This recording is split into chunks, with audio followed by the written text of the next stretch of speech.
Hi everyone, welcome back to Library Time with Mrs. Poole. I have a story to read with you now that I shared last year, and it was very, very popular. People got very excited about it.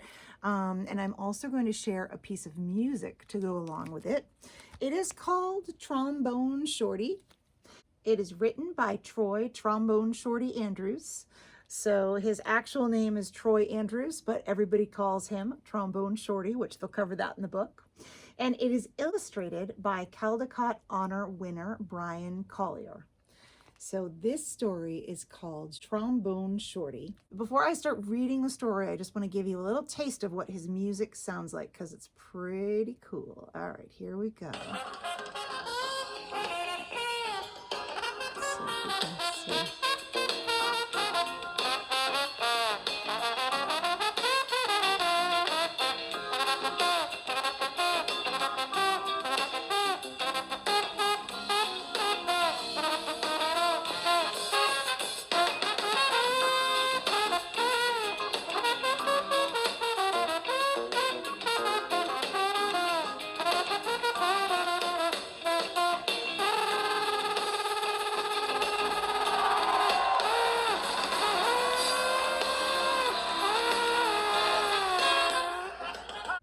So that is just a piece of his music that he actually played at the White House when Barack Obama was in office. So I just think that is a really, really cool piece of music. He is an incredibly talented musician, and this is the story about how he learned to become that incredible musician. So here we go, Trombone Shorty. There's the title page. And here we go. Where you at? Where you at? We have our own way of living down here in New Orleans, and our own way of talking too. And that's what we like to say when we want to tell a friend hello. So, where you at? Lots of kids have nicknames, but I want to tell you the story of how I got mine. Just like when you listen to your favorite song, let's start at the beginning because this is a story about music.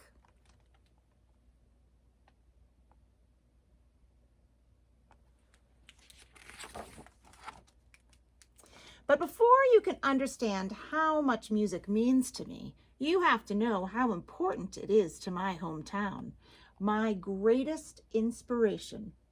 I grew up in a neighborhood in New Orleans called Treme. Any time of day or night, you could hear music floating in the air.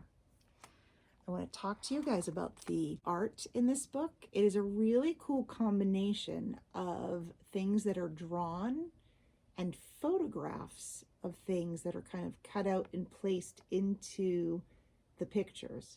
So if you look right here, this is all drawn, but then some of the leaves down here below are actually photographs, and these balloons are actually photographs. So it's a really cool composition of different things put together to really make the picture pop.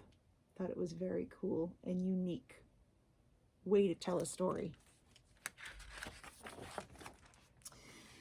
And there was music in my house too. My big brother James played the trumpet so loud you could hear him halfway across town.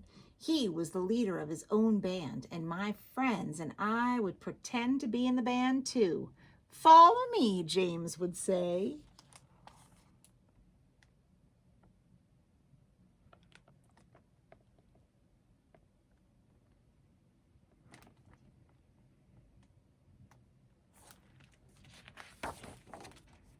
There's one time every year that's more exciting than any other: Mardi Gras.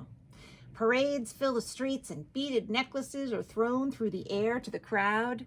I loved the brass bands with their own trumpets, trombones, saxophones, and the biggest brass instrument of them all, the tuba, which rested over the musician's head like an elephant's trunk. "Where you at? Where you at?" the musicians would call.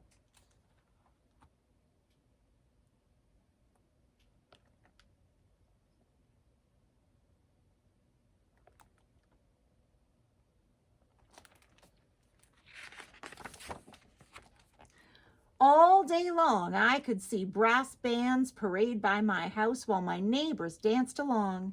I loved these parades during Mardi Gras because they made everyone forget about their troubles for a little while. People didn't have a lot of money in Treme, but we always had a lot of music.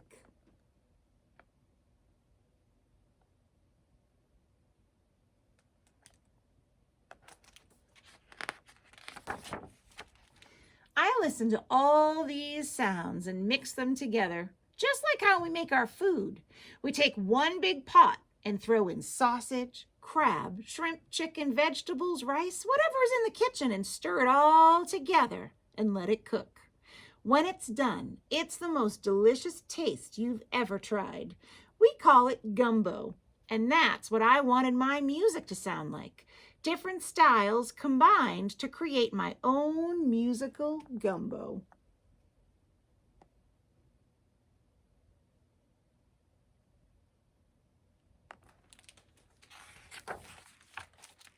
But first, I needed an instrument.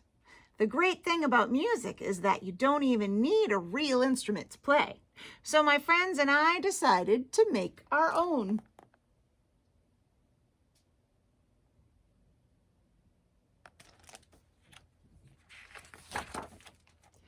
We might have sounded different from the real brass bands, but we felt like the greatest musicians of Treme. We were making music, and that's all that mattered. Then one day I found a broken trombone that looked too beaten up to make music anymore. It didn't sound perfect, but finally, with a real instrument in my hand, I was ready to play.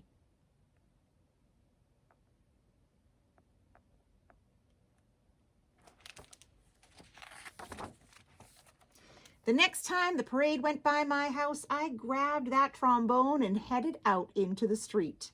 My brother James noticed me playing along and smiled proudly. "Trombone Shorty," he called out, because the instrument was twice my size. Where you at?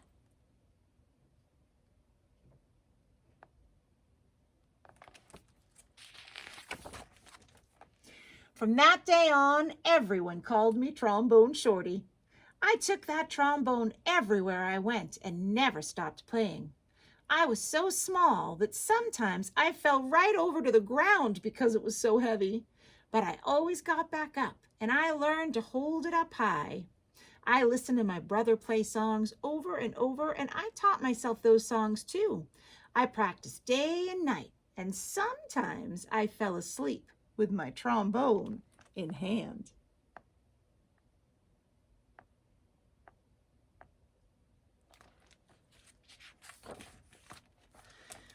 One day, my mom surprised me with tickets to the New Orleans Jazz and Heritage Festival, the best and biggest musical festival in town.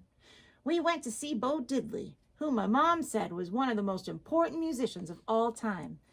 As I watched him on stage, I raised my trombone to my lips and I started to play along. He stopped his band in the middle of the song and asked the crowd, "Who's that playing out there?"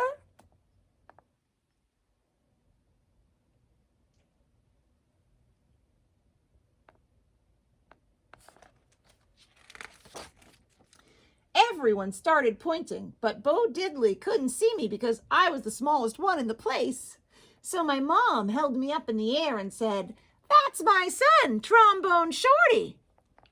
"Well, Trombone Shorty, come on up here," Bo Diddley said.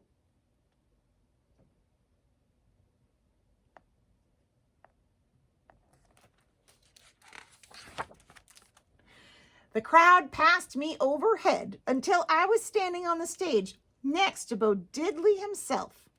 I walked right up to the microphone and held my trombone high up in the air, ready to blow.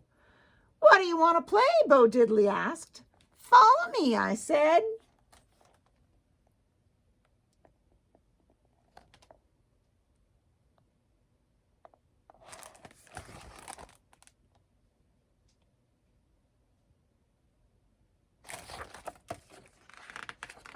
There's a picture at the end I'm going to show you of that very moment up on stage, and you can see how for yourself how little he is at that time.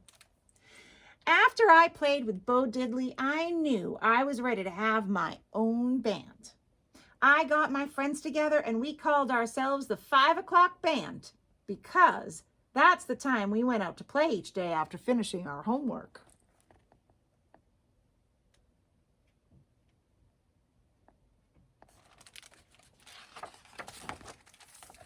We played all around New Orleans. I practiced and practiced, and soon my brother James asked me to join his band.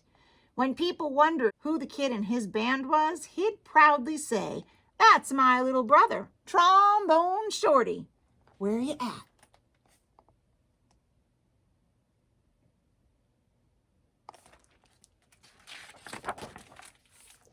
And now I have my own band called Trombone Shorty in Orleans Avenue, named after a street in Treme. I've played all around the world, but I always come back to New Orleans. And when I'm home, I make sure to keep my eyes on the younger musicians in town and help them out just like my brother did for me.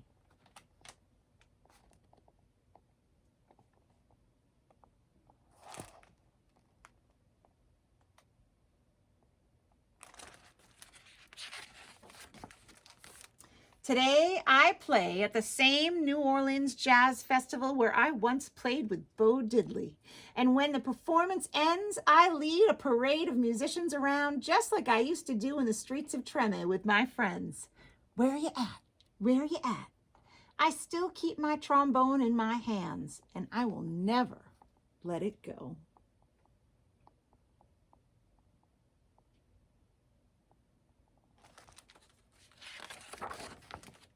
The end.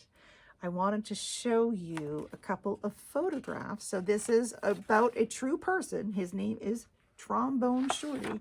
And this is him when he was a little boy, when he was leading the parades around the street, just like he just said he continues to do every time he goes back.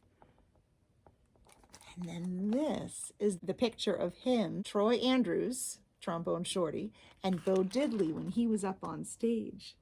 That's how little he is when they passed him through the crowd to get him up on the stage. It's a great picture, and this is what he looks like today. Well, you saw it in the video in the beginning, but that's a picture of him all grown up.